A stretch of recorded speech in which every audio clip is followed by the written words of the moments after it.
coffee mug hit the diner floor and cracked clean in half. Hot black coffee spread across the linoleum in a thin steaming pool. Three young men in the next booth burst out laughing. One of them slapped the table. Another shouted something about old hands and old age. The old man in the field jacket did not look at them.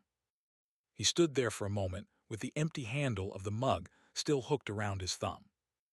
Then he pulled a paper napkin from the dispenser and wiped the front of his jacket where the coffee had soaked through to the denim. He sat back down in his booth. He did not say a single word. What none of those three young men knew yet was what Walter Briggs used to do for a living before the cane. Stay with me on this one, because the next 2 seconds change everything. Walter Briggs got to Me's diner every weekday morning at 5:45. He parked his 1994 Ford F-150 in the same spot at the far end of the gravel lot. He walked across the lot with a cane in his right hand and a slight drag in his left leg. He did not hurry. He had not hurried in a long time. The bell over the door jingled when he pushed it open. Me was already pouring his coffee before he reached the counter.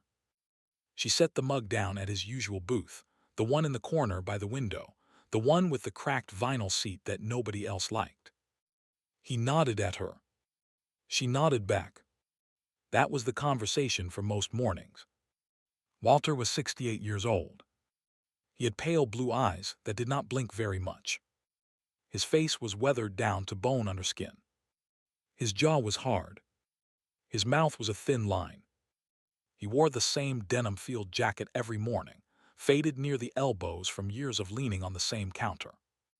Under the jacket he wore a gray work shirt buttoned to the throat. He wore boots that had been resoled twice. He wore a black ball cap with no logo on it. He took the cap off when he sat down. He set it on the seat beside him. His hands were stiff in the mornings. Arthritis in both wrists. Cold weather made it worse. He flexed his fingers around the coffee mug like he was warming them on a small fire. Me watched him do it every day. She never said anything about it. She had known him for 12 years, and she had never once heard him complain. She had asked him about the cane once, the first month he started coming in. He had told her it was a hip thing. He had not told her what kind of hip thing. She had let it go. She had a feeling about him from the start, the way a woman who has run a diner for 30 years gets feelings about the men who walk through her door.